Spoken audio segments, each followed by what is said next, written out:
Hey everyone, John Henry here, slingshotfutures.com, and welcome back to the YouTube Mastery class. This time around, we're going to be taking a look at market patterns. Now, these are the primary market patterns, and we're going to be going over the most commonly used ones. This is by no means all of them, but they're the most common. I'm going to teach you what they look like, how they form, variations to those formations, as well as just the information that they give you. Now, keep in mind, these are my personal definitions of these patterns. Other traders may see them in slightly different ways. In this one, we're going to be covering the wedge pattern, the pennant pattern, the flag pattern, the spike and channel pattern, and the AB equals CD pattern. So the first one on the list that we're going to take a look at is the wedge pattern. Now, wedge patterns can be ascending, they can be descending, they can even be flat, which would just be basically a triangle or a pennant pattern. Now, this generally shows that the market is consolidating. It could be pausing before a breakout, or it could be gearing up just to go into a full-blown range for a while. Often a wedge will have a fake break of one end before choosing a direction, and sometimes it can have several breakouts before choosing a direction.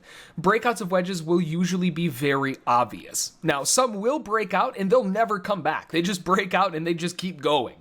The other types of breakouts, you'll have a breakout and they pull back to retest the wedge once more just as proof to see if the traders want to continue that breakout on the retest or if they're going to start falling apart and fail and end up being a fake break. So this is a good example of a wedge pattern that is relatively flat. There's not really much of a direction to it, it's just kind of flat sitting in the middle. You can always tell the direction of a wedge just by looking at where it's pointing, right? This one's pointing pretty much level, so that one's about as flat as you can get. Sometimes there are ascending wedges, which would look something like this, and other times there are descending wedges, which would look like this. Now, wedges can be very tight, or they can have a really steep angle like we have here. Right? Very steep, coming to a point very quickly, but they don't have to. They can also be really, really wide, something like this, where eventually they'll come to a point, but it's not going to be for a long time. Now, when it comes to wedges in general, basically anything that is not parallel and is closing together is technically a form of a wedge. So keep that in mind when we're talking about different tops or bottoms, or when you're looking at a type of pattern, you're most likely looking at a wedge. Now, a pennant pattern, which is the next one, is very similar to a wedge, and in all intents and purposes, technically speaking, it is a wedge. The way they form and how they look, though, deems it a pennant more than anything else. You're going to typically see a pennant formation after a spiking move where the market pauses, and it makes a very clear triangle formation that points to the right, right? So pointing to the right, like this. That would be a pennant. Now, they're generally not very big, and it's only a small pause, but they can show a huge amount of strength in the move and are great signs for continuation. So here's an example of a pennant pattern where we have a strong bullish breakout. We get a beautiful move to the upside, and the market pauses for a little while. And I don't even have to have the lines on here. This is what I mean by obvious. It's obviously a triangle. There's no question about it. It's plain as day. Flat triangle closing right in the middle. Very obvious pennant formation. Now, when we're looking at this, the breakout above is very clear, and that's very kind of ubiquitous of any type of pattern where you get a strong break and it's obvious. It didn't close down here, it didn't close right on it, it closed way past it, right? Very, very obvious that the buyers are looking for continued price movement. And the one big thing that this really tells us is the bear case is pretty much null and void. Every single time the bears try to get going, they completely fall apart, while the bulls come back in and they're closing on their highs. So it's a very big clue that there is still a lot of strength in the move and to potentially look for another leg higher in it. The next one's going to be a flag pattern, and these are commonly seen after strong moves, just like a pennant, but these form a channel instead of a triangle. The pullback generally shouldn't be too large visually, and the larger the flag pattern formation is, the less likely you're going to have a strong continuation of the move. Generally, they're seen as a continuation move, with the market pausing before the next leg of the continuation. Flags can fail, and they end up starting a range instead of a continuation move that they are normally anticipated to see.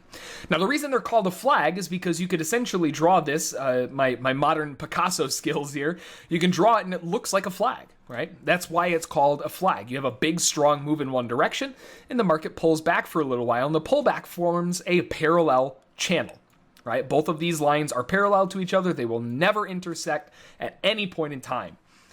Now, this is a good example of a flag pattern that didn't last very long, but it still took a while, right? A flag pattern you usually want to see not take very long, something like that, and then break out again. This one took a little while before it finally got the breakout, but again, a very clear and obvious breakout, and the bulls slammed the market higher and they took it back over. So that's a flag pattern. It's a pullback in an otherwise strong trend. And notice one thing, because there's another pattern, the spike and channel, that's similar to this. The flag pattern has a bullish move or a bearish move, and the flag is counter to that move, right? It looks like a flag like this. Now keep that in mind, because when we wrap around to the spike and channel, it's a variation of this. So you need to keep that in mind. Now, the next one is the spike and channel pattern, and it's very, very similar to the flag pattern. The big difference is, instead of the channel having a counter angle, the channel angles with the direction of the push. So a flag that is in a bullish move is usually angled down, whereas a spike and channel in a bullish move is angled up. These can show that the market basically is agreeing on the higher prices, and it's likely to continue for a while. It stays in that channel and continues. And even if the channel breaks against the move, they finally counter break, it'll usually come back again, because that's usually the first pullback that the market's had in that trend. So here's a good example of a spike and channel. We have a very strong move down from the bears, very strong move down, and it channels out.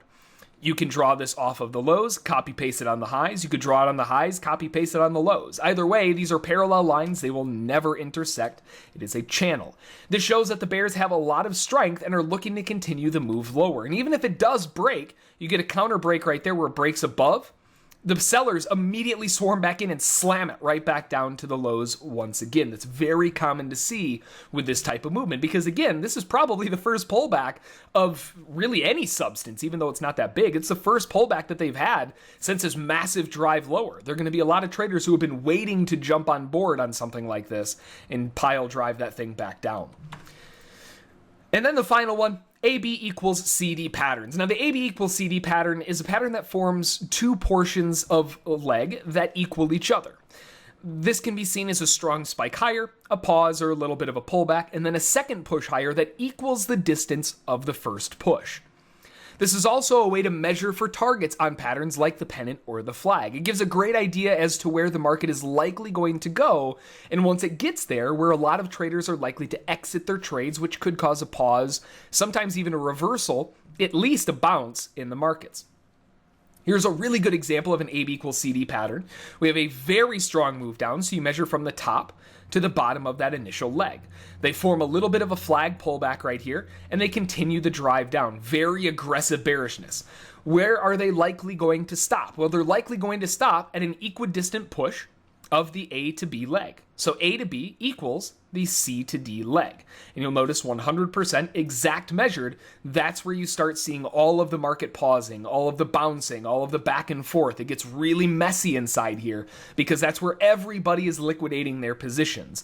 So it's not necessarily a pattern that you want to trade, but it's a really good way to figure out, hey, if I have a couple extra contracts that I want to use for runners, these are really good places to look to take those targets, because that's usually where the market's going to stall out for at least a little while, and sometimes just completely reverse off of them. So it's always good to keep track of where these AB equals CD pattern moves are. So thank you for taking the time to watch the tutorial. I hope it found you well and helped you learn something new today. You can find more information like this on our website, www.slingshotfutures.com, where we cover all of this type of information for our VIP members. We have a live trade room, which is open every business day, Monday through Friday, for the U.S. morning session. We also have a one-day trial if you just want to give it a test run. Feel free to stop on by and check out the blog at the bottom of the site as well. We post daily levels of major support and resistance for that day of trading that you can use to potentially help benefit your overall trading. So that's going to do it for this installment of the YouTube Mastery Class. If you have any questions about it, you can always send me an email, jbrink@slingshotfutures.com. And until next time, we will see you all later.